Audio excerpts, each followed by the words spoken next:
सुखसंपत् करुणानिकेतनम् व्रतदान तप क्रियाफलम् सहजानंद गुरुं भजे सदा।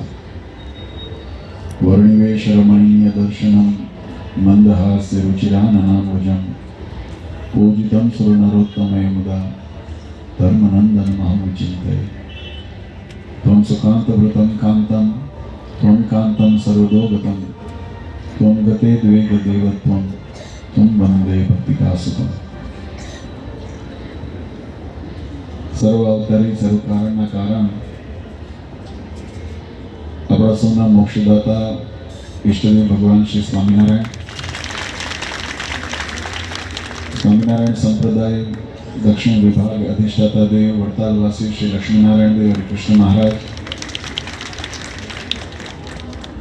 सारे सूरत शहरों पर जेमनी कायम अमी दृष्टि वरसे छे एवा अपना सूरत मंदिर में विराजमान नारायण मुनि देवनी छत्र छाया में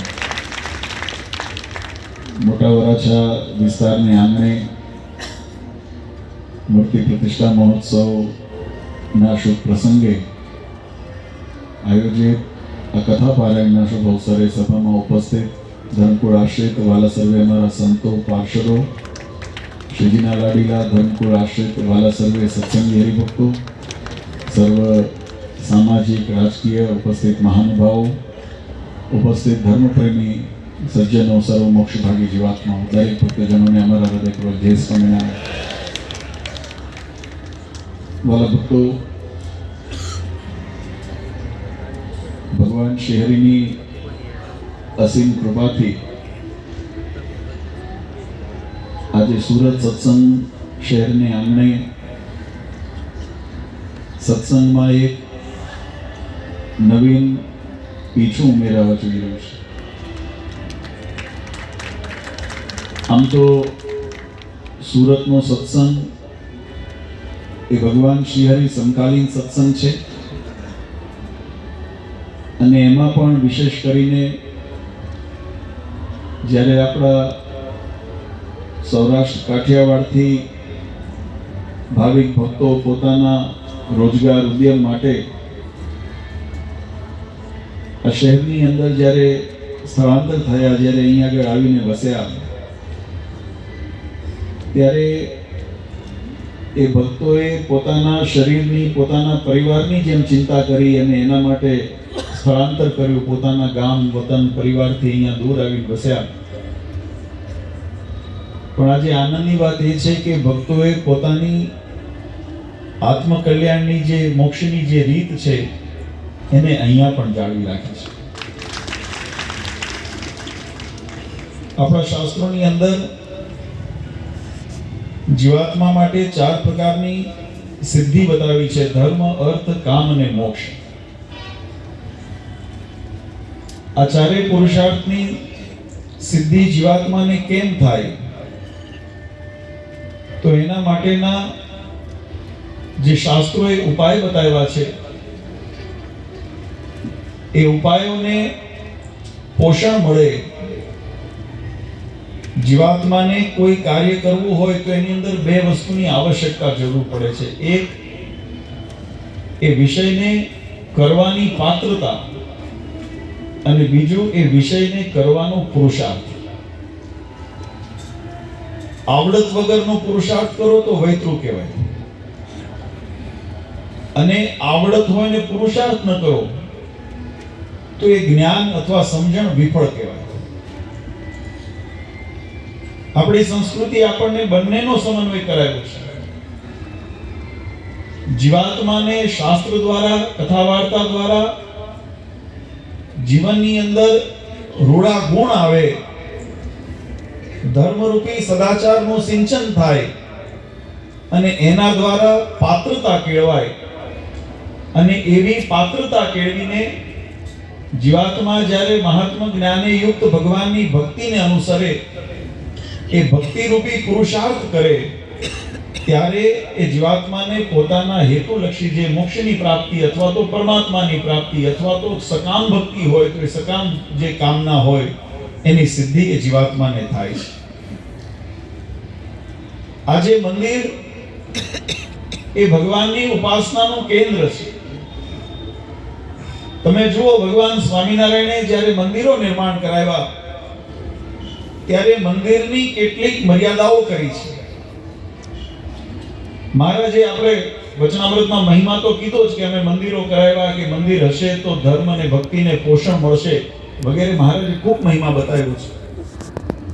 ત્યાં સુધી મહિમા બતાવ્યો કે અહીંયા જીવાતમાં મંદિરની અંદર આપણે છે ને મંદિરને ભગવાનની જે આપણી ઘર વ્યવહાર જે કરતા હોઈએ ને, ઘર આંગણે પણ ભગવાનનું ઘણા એમ તર્ક કરે, ઘરે ભગવાનનું ભજન થાય છે, પણ ઘર છે ને ભોગભૂમિ છે અને મંદિર છે તપભૂમિ છે.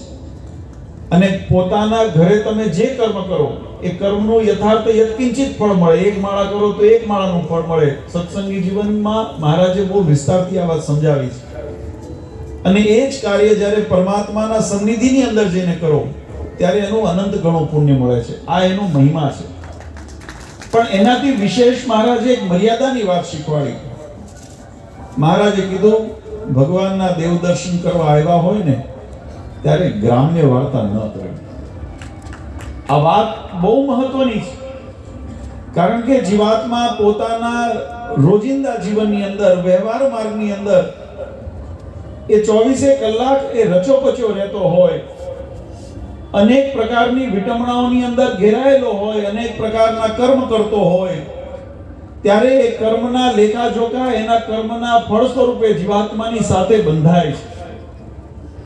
વચનામૃતની અંદર મહારાજે કીધું, જ્યારે અયોધ્યા પ્રસાદજી મહારાજે ભગવાન શ્રી હરિને પ્રશ્ન પૂછ્યો કે આ જીવનની અંદર અનેક વિટમણાઓથી ઘેરાયેલો જીવાત્મા એ ઘડી બે ઘડી શું ભગવાનનું નામ લે તો એને કર્મ બંધનથી મુક્તિ મળે અને ભગવાનના સ્વરૂપની અંદર મીત બંધાય અને ભગવાનની પ્રાપ્તિ થાય ખરી? ત્યારે મહારાજે એનો ઉત્તર આપતા કીધું કે જીવાત્મા ઘડી બે ઘડી પણ જો પોતાના મન, અંતઃકરણ, ઇન્દ્રિયોને ભગવાનની અંદર એકરૂપ કરીને એ ઘડી બે ઘડી જો ભગવાનનું નામ સ્મરણ કરે ને તો મહારાજ કે એના તમામ દિવસ દરમિયાન કરેલા કર્મ છે ને એમાંથી એને મુક્તિ મળે છે. અને એટલા માટે મંદિરનો મહિમા ત્યાં બતાવ્યો. આ વાત હું એટલે સમજાવું છું વાલા ભક્તો, કે આપણે ઘરની અંદર ગમે તેટલું એકાગ્રચિત્ત કરવા પ્રયત્ન કરતા હોઈએ, પણ ઘરની અંદર અનેક પ્રકારના પ્રશ્નો હોય, વિટમણાઓ હોય, વ્યવહારના કાર્યો હોય, કોઈ મહેમાન આવતા હોય, ફોન આવ્યા, કોઈ હગાવાલા આવ્યા, કંઈક ને કંઈક પ્રવૃત્તિ આપણી એવી આવીને ઊભી રહે કે ભગવાનના સ્વરૂપની અંદર મનને, ચિત્તને ન ચડવા. અને એટલા માટે આપણા શાસ્ત્રોએ ભોગભૂમિ અને તપભૂમિનો ભેદ બતાવ્યો કે એ જ વસ્તુ જો ભગવાનના મંદિરની અંદર જીવાત્મા જઈને બેસે અને ભગવાનનું પ્રગટ સાનિધ્ય હોય, બીજા વ્યવહાર વિચારોની અંદરથી મનની વૃત્તિઓ પાછી ફેરી હોય અને ભગવાનની મૂર્તિની અંદર સ્થિર કરીને ભગવાનનું ઘડી બે ઘડી નામ લીધું હોય ને તો એ જીવાત્મા માટે સાર્થક થાય છે. એટલે મહિમા બતાવ્યો છે. આ વાતને આપણે જીવનની અંદર કથાઓના માધ્યમથી શ્રવણ કરીએ છીએ, પણ એને જ્યારે યથાર્થપણે અનુસરવાનો જ્યારે પ્રસંગ આવે ત્યારે જીવાત્માએ અતિ સાવધાનીપૂર્વક એનું પાલન કરવું પડે. અને જો એની અંદર ગાફલત રહી જાય તો વાલા ભક્તો મોક્ષ માર્ગમાં એટલી ખામી રહી જાય છે. અને એટલા માટે આ મંદિર ખરેખર ખૂબ આનંદની વાત છે. જો કે સુરતની અંદર તો દરેક વિસ્તારની અંદર સત્સંગનો સુખ આવે એના માટે સાધનો આપણે ઊભા કર્યા છે, પણ એ સાધનના માટે આજે અમે વિશેષ કરીને મોટા વરાછા આ મંદિર માટે જો મહિમાની અથવા તો એના ગૌરવની વાત કરીએ તો એ છે કે આજના આ વર્તમાન પરિસ્થિતિની અંદર સત્સંગના નામે, ધર્મના નામે, સંપ્રદાયના નામે અનેકવિધ વાળા ચાલે છે. અને અહીંયા આગળ હરીફાઈ એવી થાય કે ભગવાનની આજ્ઞાનો કોણ કેટલો લોભ કરે છે એની હરીફાઈ ચાલે છે. આ વાત બહુ સમજવા જેવી છે. પછી સમજી વિચારીને તાળી પાડજો, ઉતાવળ ન કરશો. આ વાત એટલા માટે કરવી પડે છે. હમણાં માન્ય કુમારભાઈએ બહુ સુંદર આપણને વાત કરી કે આપણે આપણી સંસ્કૃતિનું જતન કરવાની જરૂર છે, આપણે આપણા સંસ્કૃતિનું રક્ષણ કરવાની જરૂર છે, આપણે આપણી સંસ્કૃતિ, આપણી જે પરંપરાઓ એને પોષણ આપવાની જરૂર છે. વેદ પણ એ જ કહે છે, ધર્મો રક્ષેતિ રક્ષતિ. આપણે જો આપણા જીવનની અંદર ધર્મનું રક્ષણ કરશું તો ધર્મ આવા અનેક પ્રકારના અનિષ્ટોથી આપણું રક્ષણ કરે છે, એવો શાસ્ત્રનો મત છે. ધર્મનું રક્ષણ કેવી રીતે થાય, આ મહત્વનો પ્રશ્ન છે. તો શાસ્ત્રોએ કીધું ધર્મનું પાલન કરીને ધર્મનું રક્ષણ થાય, ધર્મનું ખંડન કરીને ક્યારેય ધર્મનું રક્ષણ થતું નથી. આ નિર્વિવાદ સમજો. ભગવાન સ્વામિનારાયણે પણ શિક્ષાપત્રી આદિની અંદર એક સુંદર મર્યાદા બતાવી મહારાજ કે પોતાના ધર્મ તકી જો પડી જવાય, હમણાં કોઠારી સ્વામીએ પણ એ શબ્દને યાદ કર્યો, એવા પોતાના ગુરુના વચન હોય તો પણ ન માનવા. અહીંયા ધર્મનું પ્રધાનપણું બતાવ્યું છે કે ધર્મ દ્વારા જીવાત્માનું જો રક્ષણ, જીવનની અંદર ધર્મનું રક્ષણ કરશે ત્યારે ધર્મ એ જીવાત્માનું રક્ષણ કરશે, ત્યારે પોતાની સંસ્કૃતિ, સભ્યતા અને પરંપરાઓનું રક્ષણ થશે, અને ત્યારે જીવાત્માના લગ-84 કાળકર્મ અને માયાથી રક્ષણ થશે, ત્યારે જીવાત્માને પરબ્રહ્મ પુરુષોત્તમ નારાયણની પ્રાપ્તિ થશે, ત્યારે ધર્મ, અર્થ, કામ, મોક્ષ ચારે પુરુષાર્થની સિદ્ધિ થશે. પણ જો જીવનની અંદર ધર્મનું પાલન નહીં કરીએ, અને મેં કીધું એમ ધર્મનું રક્ષણ ધર્મના પાલનથી થાય છે. મોટા ભાગે અત્યારે જોઈએ છીએ હોડ એની હોય કોણ ધર્મનો કેટલો લોપ કરે. હું ઘણી વખત મજાકમાં પ્રસંગ કહેતો હોઉં છું કે ભગવાને આપણને સદબુદ્ધિ આપી છે. આમ તો બુદ્ધિ જ આપી છે, પણ સદબુદ્ધિ છે કે કુબુદ્ધિ છે એ આપણા વર્તન નક્કી કરે છે. જેવું વર્તન આપણે જેવા કાર્યો કરશું એનાથી નક્કી થશે કે આ બુદ્ધિ સદબુદ્ધિ હતી કે દુર્બુદ્ધિ હતી. ભગવાને જીવાત્માને બુદ્ધિનો યોગ આપ્યો છે, પણ એ બુદ્ધિનો પ્રયોગ કરી તમે જુઓ બે પ્રકારે જગતની અંદર કાર્ય થાય છે. એક સર્જનાત્મક કાર્ય થાય છે અને એક વિનાશ તરફ દોડનારા કાર્ય થાય છે. બુદ્ધિ તો એ વાપરે છે. આજે તમે વિચારો, આતંકવાદીઓ હુમલો કરતા હશે ત્યાં વગર બુદ્ધિએ, વગર વિચારે, વગર મહેનતે કરતા હશે. અરે કેટલું પ્લાનિંગ કરતા હોય, કેટલી રેકી કરતા હોય, કેટલા એની પાછળના સંશોધનો કરતા હોય, કેટલા એક્સપેરિમેન્ટ કરતા હોય, ત્યારે માંડ એક કદાચ વિસ્ફોટ કરતા હશે. એની પાછળ મહેનત કરે છે. પણ આ આસુરી વૃત્તિ કીધી શાસ્ત્રોએ અને આસુરી વૃત્તિ કીધી, કારણ કે એની અંદર કોઈનું હિત સમાયેલું નથી. જે કાર્ય ભલે બુદ્ધિથી પ્રયોગ થયો હોય, પૈસા એમાંય વપરાણા છે, એની અંદર પણ તમારો પુરુષાર્થ લાગ્યો છે, પણ એનાથી સમાજનું કલ્યાણ નથી થયું, માટે આસુરી બુદ્ધિ છે. અને જેના દ્વારા સમાજનું કલ્યાણ થાય, જેના દ્વારા સમાજનું નિર્માણ થાય, જેના દ્વારા જીવાત્માને સુખિયા થવાનો સંકલ્પ થાય, પછી એ બુદ્ધિનો પ્રયોગ કર્યો હોય ને ત્યારે એને સદબુદ્ધ પુરુષને સત્કાર્ય કહેવામાં આવે છે. આ વાતની મર્યાદા એટલા માટે શીખવવાની જરૂર છે કે આજે બધા ઘણા હમણાં આ બધા આપણા સંચાલકોએ પણ કીધું, પૂર્વ વક્તાઓએ પણ કીધું, કોઠારી સ્વામીએ પણ કીધું, એસવીજીના માધ્યમથી, એટલે મને એક છણાવટ કરવાનું મન થયું. આજે મારે ગૌરવ એટલા માટે આ મંદિરનું લેવું છે કે જ્યારે જગતની અંદર ભગવાનના નામે, ધર્મના નામે અનેક વ્યક્તિ સ્વચ્છંદ થઈને વર્તવા ઈચ્છે છે, ભગવાનની બાંધેલી શિક્ષાપત્રી, દેશ વિભાગનો લેખ, સત્સંગી જીવનની મર્યાદાનું ઉલ્લંઘન કરીને પોતે સ્વતંત્ર થઈને કાર્ય કરવા માંગે છે, પોતાની મનની રીતે જ્યારે કાર્ય કરવા માંગે છે, ત્યારે ધન્યવાદ છે એ હરિભક્તોને જેને ભગવાન સ્વામિનારાયણના બંધારણને સ્વીકાર્યું, દેશ વિભાગના લેખને સ્વીકાર્યો, સત્સંગી જીવનના સિદ્ધાંતોને સ્વીકાર્યા, અને એ સિદ્ધાંતને આધારે એક બંધારણ તૈયાર કર્યું વર્તમાન કાયદાને અનુરૂપ, અને એ કાયદાને અનુરૂપ કરીને એસપીજીનું નિર્માણ કર્યું. અને ભગવાન સ્વામિનારાયણે જે ધર્મની મર્યાદા બાંધી, જેના રક્ષણ દ્વારા ભગવાન રાજી થાય છે, જેના પાલન દ્વારા ભગવાન રાજી થાય છે, આજે હરિભક્તોએ એ ધર્મ મર્યાદાને પાલન કરવાનું બીડું ઝડપ્યું. અને એ પાલન કરતા થતા સત્સંગની અંદર સેવાના કાર્યો, પછી માનવ સેવાના કાર્યો હોય તોય ભલે, મૂંગા પશુઓની સેવાના કાર્યો હોય તોય ભલે, વિદ્યાદાનના કાર્યો હોય તોય ભલે, કાર્ય તો સત્કાર્ય જ છે, પણ ભગવાનની આજ્ઞા સાથે જોડીને કરવા છે ને એટલે એનું ગૌરવ છે. ભગવાનની બાંધેલી મર્યાદા. નહીતર કેવું છે, જો સત્કાર્ય તો જગતની અંદર ઘણા બધા સંસ્થાઓના નામે ચાલતા હોય છે. હું કોઈની વ્યક્તિગત ટીકા નથી કરતો, પણ આ વાત એટલા માટે જરૂરી છે કે પોતાના સત્કાર્યોને આગળ ઓથા કરીને પછી પાછળ શું પ્રવૃત્તિ ચાલે છે આપણે જોઈએ છે કે એની અંદર ધર્મ પરિવર્તન કરાવતા હોય છે.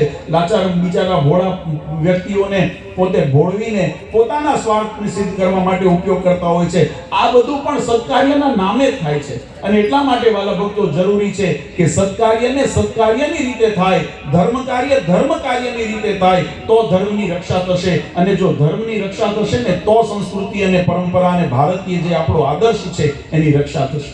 અને એટલા માટે વાલા ભક્તો, આ સત્સંગી ભક્તોએ જ્યારે બીડું ઝડપ્યું છે અને એના નેજા નીચે જે ભક્તો જોડાણા, ટ્રસ્ટીઓ તો માત્ર ખાલી કાર્ય કરવા પૂરતા નિમાયેલા છે, પણ એની અંદર લાખો હરિભક્તો સંપ્રદાયના આજે એની સાથે એકરૂપ થઈ અને ભગવાનની આજ્ઞામાં રહીને કાર્ય કરવાનું બીડું ઝડપ્યું છે ને એની શરૂઆત થઈ રહી છે. અને હવે જે ભગવાનના સિદ્ધાંતોને જગતે લોપ્યા, અથવા તો જે એવા સ્વાર્થી તત્વોએ લોપ્યા છે, એનું પુનર્સ્થાપન કરવા માટે જઈ રહ્યા છે. આજે એના માટે હું ધન્યવાદ અને અભિનંદન આપું છું. વિશેષ વાત તો આપણા આવતીકાલનો દિવસ આપણા માટે ખૂબ મહત્વનો દિવસ છે. એક ભારતીય નાગરિક તરીકે, ભારતના એક નાગરિક તરીકે, ભારતના એક દીકરા તરીકે આપણા સૌ માટે ગૌરવની વાત છે કે આપણને 15મી ઓગસ્ટ જ્યારે સ્વતંત્રતા મળી ત્યાર પછી 26મી જાન્યુઆરી આપણો દેશ ગણતંત્ર થયો છે. લોકોનું જેની અંદર સામ્રાજ્ય, જેની પ્રજાસત્તા દિવસ કહેવામાં આવે છે, આજે પ્રજાની સત્તા વાસ્તવિક રૂપમાં 26મી જાન્યુઆરીએ પ્રસ્થાપિત થઈ છે. એટલે આપણને જે ભગવાન અને મહારાજે પણ શાસ્ત્રોમાં કીધું છે, આત્મ સ્વરૂપને ઓળખો, સત્તા રૂપ થઈને વર્તશો. આ જગતની અંદર, આ જગતમાં જીવ છે ને ઇન્દ્રિયોનો ગુલામ નથી. આ જગતની અંદર જીવ વ્યસનોનો ગુલામ નથી, પણ આપણે પોતાની દુર્બળતાએ કરીને ગુલામ બન્યા છીએ. માટે આત્મશક્તિને જાગૃત કરી અને તમે આ વ્યસન આદિના, દૂષણ આદિના, કુસંગ આદિના તમે ગુલામીમાંથી મુક્ત થાઓ, અંતરશત્રુની ગુલામીમાંથી મુક્ત થાઓ. જેમ આત્મચેતના માટે ભગવાને આપણા શાસ્ત્રોએ આધ્યાત્મિક ચેતનાને જાગૃત કરી છે, એમ આ દેશના, રાષ્ટ્રના નિર્માણ માટે આપણા રાષ્ટ્રના લડવૈયાઓએ અને ઘડવૈયાઓએ આ પ્રજાસત્તા દિનનું નિરૂપણ કરી અને આપણને રાષ્ટ્ર નિર્માણ માટે જાગૃત કર્યા છે. કાલનો 26મી જાન્યુઆરીનો એ મહત્વનો દિવસ છે. સાથે સાથે વસંત પંચમીનો યોગ છે. ભગવાન સ્વામિનારાયણે સ્વહસ્તે વડતાલની અંદર જે શિક્ષાપત્રીનું લેખન કાર્ય કર્યું ને મહારાજે સર્વ જીવ હિતાવહનો સંદેશ વહેતો મૂક્યો. આજે એ સંદેશ સમગ્ર વિશ્વની અંદર ભગવાનના સિદ્ધાંતોની સાથે આજે પ્રસરી રહ્યો છે. અનેક જીવાત્મા એને અનુસરીને પોતાના કલ્યાણને સિદ્ધ કરી રહ્યા છે. આજે એવી શિક્ષાપત્રી જયંતીનો કાલે દિવસ. અને ત્રીજો કહું બહુ મહત્વનો નથી, પણ કહેવો પડે એમ છે, કારણ કે મને ઘરેથી કહેવામાં આવ્યું છે તમે કાલે ઘરે નહીં રહો. મેં કીધું મારે પ્રતિષ્ઠા છે. એ કહેવામાં એટલે આવ્યું કાલે મારો લગ્ન દિવસ છે.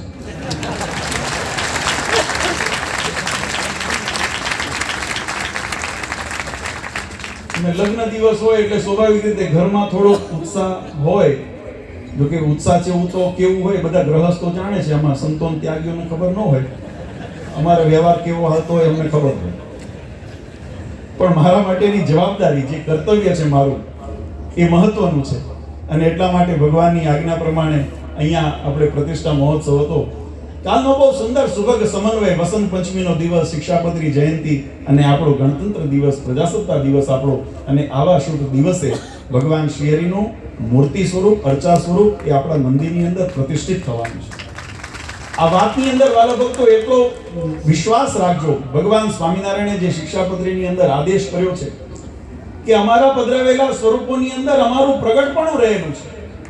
આ મૂર્તિની અંદર તમે ધાતુ, પાષાણ ને ચિત્રની પ્રતિમા ન જાણશો. જીવાત્માનો મોક્ષની પ્રાપ્તિ, વાલા ભક્તો એક વખત બહુ સુંદર નાનો એવો પ્રસંગ યાદ કરું. વડતાલની અંદર મહારાજ સભા કરીને બેઠા હતા અને વડોદરાના શોભારામ શાસ્ત્રી ભગવાનની પાસે આવ્યા છે. મહારાજની આગળ કથાની અંદર એક બહુ સુંદર પ્રશ્ન પૂછ્યો છે.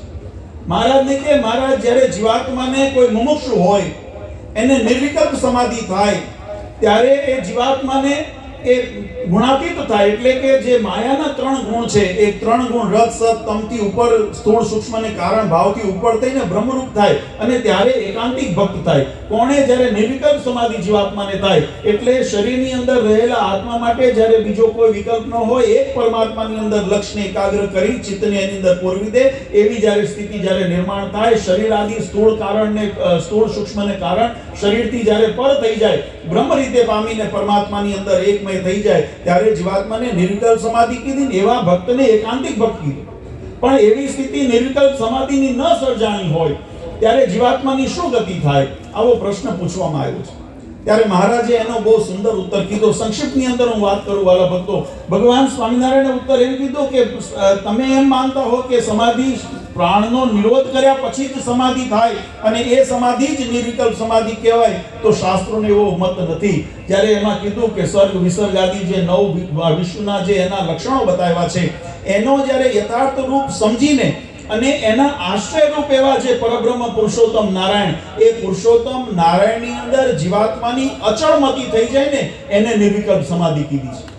ભગવાનના સ્વરૂપની અંદર જીવાત્માની અચળમતી, પછી એ દેહ કરીને હોય અને પોતે અવસ્થાની અંદર હોય પણ છતાંય પરમાત્માને સર્વના કરતા હરતા જાણે અને ભગવાનની અંદર નિશંકપણે કોઈ પણ પ્રકારની વિકલ્પ રહ્યા વગર મહારાજે ત્યાં આંબાનું દ્રષ્ટાંત દીધું કે કોઈ જેમ આંબો હોય એનું દ્રઢીકરણ થયું છે કે આ આંબો છે, પછી ચાહે કામ વ્યાપે, ક્રોધ વ્યાપે, લોભ વ્યાપે, અનેક પ્રકારના અંતઃશત્રુ વ્યાપ્યા હોય ત્યારે પણ ક્યારે મનની અંદર ભ્રાંતિ થતી નથી, શંકા નથી થતી કે આને આંબો કહેવાય કે ન કહેવાય. એવો દ્રઢ નિશ્ચય જેમ આંબાના વૃક્ષની અંદર થયો હોય એવો પરમાત્માના સ્વરૂપની અંદર થયો હોય કે મને મળ્યા એવા પરમાત્મા, આ મારી સન્મુખ જે મૂર્તિમંત પરમાત્મા, મને મળ્યા જે પરમાત્માના દર્શન, એ ચાહે અર્ચા સ્વરૂપ હોય તોય ભલે કે પ્રગટ સ્વરૂપ હોય તોય ભલે, પણ એની અંદર જ્યારે પૂર્ણ કામ મનાય, એની અંદર પૂર્ણ જ્યારે નિશ્ચય થઈ જાય કે મને મળ્યા. પછી મહારાજે તો ત્યાં સુધી કીધું કે એવી સ્થિતિ મળ્યા પછી પણ જો એવી કામના ન રહે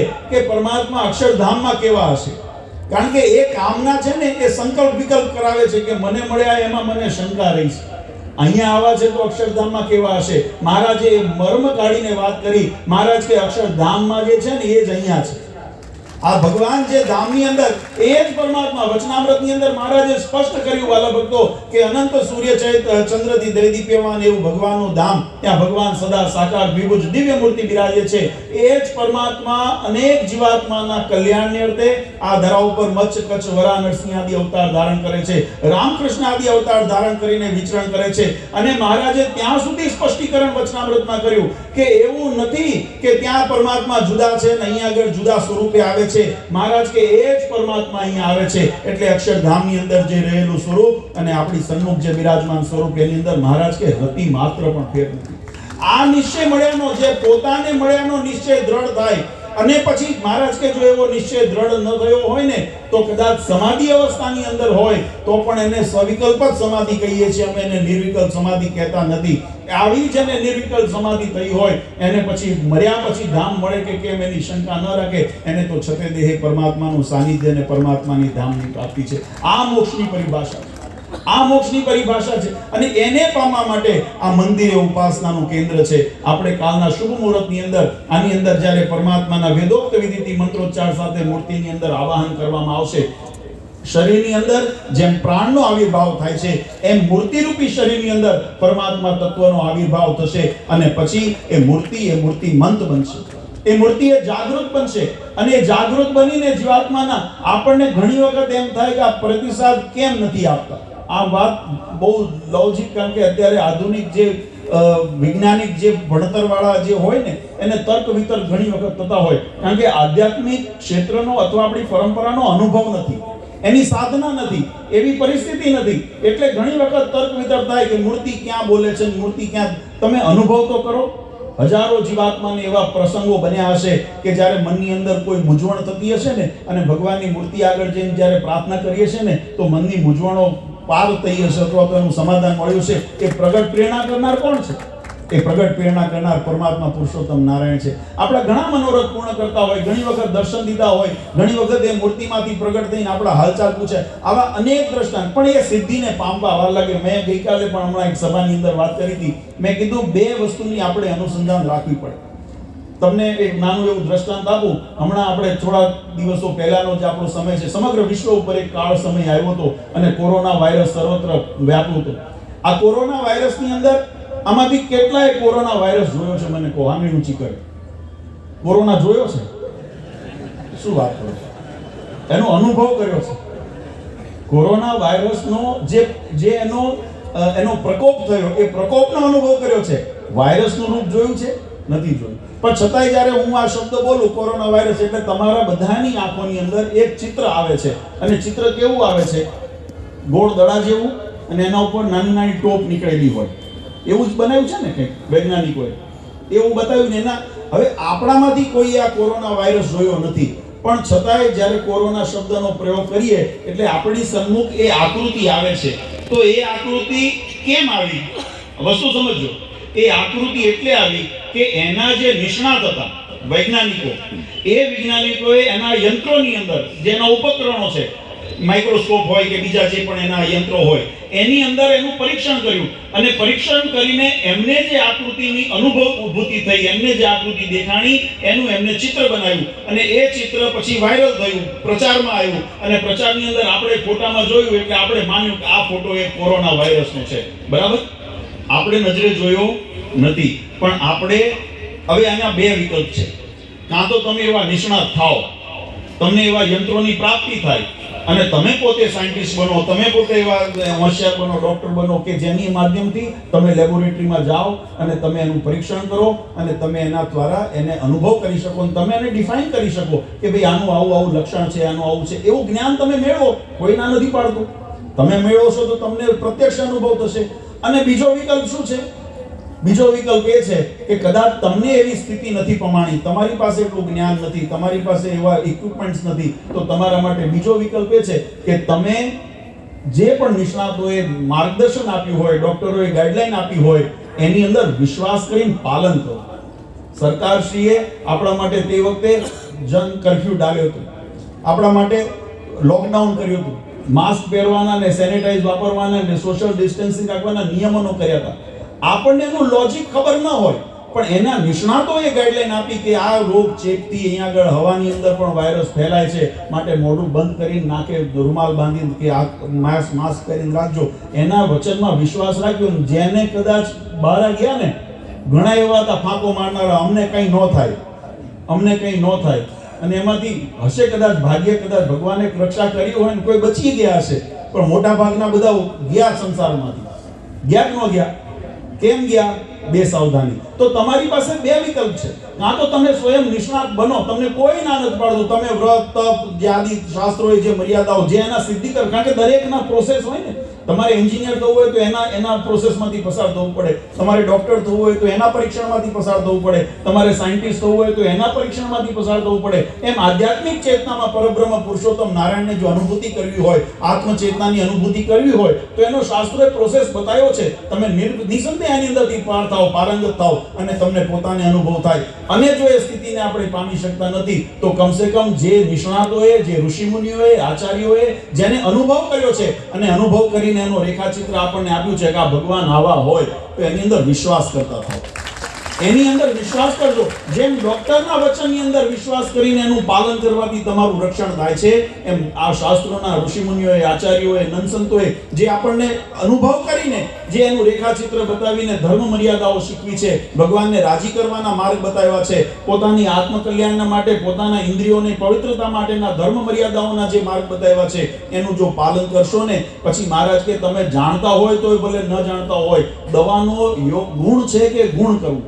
તમે અજાણતા કદાચ દવા લીધી હોય ને તો પણ એ પડી તો ગુણ કરે. એમ સત્સંગ રૂપી, ભગવાનની ભક્તિ રૂપી, તમે જાણે અજાણે પણ વિશ્વાસ રાખીને તમે જો એનું અનુસરણ કરશો ને તો એ ભગવાનનો ગુણ જીવનમાં આવશે, આવશે ને આવશે. એમાં જરાય શંકાને સ્થાન નથી. એટલા માટે હમણાં જેમ વાત પૂર્વ વક્તાઓએ પણ કરી કે સંતોના કથા વાર્તાના માધ્યમથી જીવાત્માને સદ્ગુણોની અંદર પ્રાપ્તિ થાય અને એવા સત્સંસ્કારોના માધ્યમથી જીવાત્મા જ્યારે પોતાની મર્યાદા રાખે ને ત્યારે જીવનની અંદર એની ઇન્દ્રિયો, અંતઃકરણ પવિત્ર રહે અને પવિત્ર જ્યારે મન અંદર ઇન્દ્રિયકરણ હોય ત્યારે એની અંદર સારા વિચારો આવે અને સારા વિચાર આવે ને ત્યારે સારા કાર્યમાં પ્રેરણા મળે.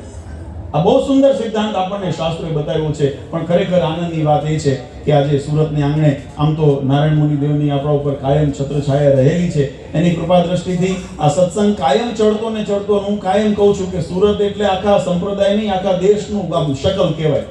દુનિયામાં આખા ભારતની અંદર શું ચાલે છે જોવે ને તો સુરતમાં જોવે એટલે ખબર પડે આવું આખા દેશમાં, દુનિયામાં ચાલતું હશે. એટલે અહીંયા આગળ કારણ કે દરેક પ્રાંતના, દરેક વિસ્તારના, દરેક રાજ્યોથી ઘણા બધા ભક્તો અહીંયા આવીને વસતા હોય છે. અહીંયા પોતાના ઉદ્યમને, રોજગારને અહીંયા આગળ નિર્વાહ કરતા હોય છે. પણ સાથે સાથે આત્મકલ્યાણનું સાધન પણ પ્રાપ્ત થતું રહે એના માટે આવા મંદિરોનો પણ યોગ જીવાત્માને થતો રહે. એટલા માટે આ સુંદર અહીંયા આયોજન કર્યું છે. ખરેખર પુનઃ એક વખત વધારે સમય નથી લેવો કારણ કે ઠંડીનું પ્રમાણ વધે ને પછી ઠાર ચડી જાય ને પછી ટાળા પોરના વાયરા તરીકે જાય છે. એટલે એના કરતાં અહીંયા આગળ આપણે ભક્ત ચિંતામણીના માધ્યમથી ભગવાનના ખૂબ દિવ્ય ચરિત્રો અને મહિમાની વાતો આપણને અહીંયા શ્રવણ કરવા મળી છે. કાલે શુભ મુહૂર્તની અંદર શાસ્ત્રોક્ત વેદોક્ત વિધિથી આપણે મંદિરની અંદર ભગવાનની મૂર્તિ પ્રતિષ્ઠિત થશે. અને હવે પછી દરેક ભક્તોને, ખાસ કરીને આ મોટા વરાછા વિસ્તારમાં ભક્તોને, અને આ કરવાની પાછળનો હેતુ હતો, ભગવાન સ્વામિનારાયણે કીધું ધર્મ કાર્ય તત્કાળ કરવું. આમ તો આયોજન બહુ મોટું કરવું હતું ને દરેક રીતે અહીંયા આગળ મંદિરનું પણ કાર્ય સુંદર મોટું કરવું હતું, પણ એના માટે થોડો સમય લાગે એમ છે. કારણ કે બધું ભેગું કરવાનું પાછું. તાવડી તેરવાના માને, ખાલી રોટલી એકલી આમને નથી બનતી. રોટલી ખાવી હોય તો તાવડીના તેરવાના ભેગા કરો ને ત્યારે રોટલી થાય. એમ મંદિર નિર્માણ કરવું હોય તો એમાં પછી ઘણું બધું, નાનું જગ્યા જોઈએ, એનું મટીરિયલ જોઈએ, એને આરું પૈસા જોઈએ, દાતા જોઈએ, બધું ઘણું બધું ભેગું કરવું પડે. પણ સાથે જીવનનો કોઈ નિર્ધાર નથી ક્યાં સુધી રહીશું. એટલે મહારાજની જે આજ્ઞા છે ધર્મ કાર્ય તત્કાળ કરવું, એટલે અમે હરિભક્તો અને બધા બેઠા હતા ત્યારે એમ સંકલ્પ થયો કે આપણે મંદિરનું, આ તો અત્યારે હંગામી ધોરણે આપણે અહીંયા આગળ શરૂ કરીએ છીએ. કારણ કે પાકું મંદિર તો આપણે બનાવવું જ પાછું થશે. પણ એ કાર્ય શરૂ થતામાં જે સમય લાગે એ સમય દરમિયાન શું કરશું આપણે? હરિભક્તોને પોષણ મળતું રહે, સત્સંગનો યોગ મળતો રહે. એટલે બધા હરિભક્તો ને એમાં ખાસ કરીને જે ભૂમિના જે માલિક છે એમને વગેરે, હસુભાઈને, એમના બધા પરિવારે ખૂબ સુંદર પોતાનો ભાવ વ્યક્ત કર્યો કે બાપુજી અમારી આ જગ્યા છે, અત્યારે અમારે બીજા હમણાં કોઈ તાત્કાલિક ઉપયોગમાં નથી, અહીંયા જો ભગવાનનું ભજન થાય એવું કંઈ સ્થાન નિર્માણ થાય તો સરસ. અને અમારા બધા ટ્રસ્ટીઓએ બધા ભેગા થઈ અને સંકલ્પ કર્યો કે અમારે આ મંદિર અત્યારે તાત્કાલિક આપણે ઊભું કરીએ. એટલે આમ જુઓ તો મંદિરનું રૂપ છે. અને મંદિર તો હું માનું જ્યાં ભગવાનનું ભજન થાય, ભગવાનની આજ્ઞા પડે ને એ જ મંદિર છે, જ્યાં ભગવાનનો વાસ હોય. નહીતર મોટી ઇમારત કહેવાય, મંદિર કહેવાય નહીં. જ્યાં ભગવાનપણું સચવાનું હોય એ મંદિર. અને આપણે અહીંયા મંદિરની અંદર ભગવાનપણું સાચવવું છે.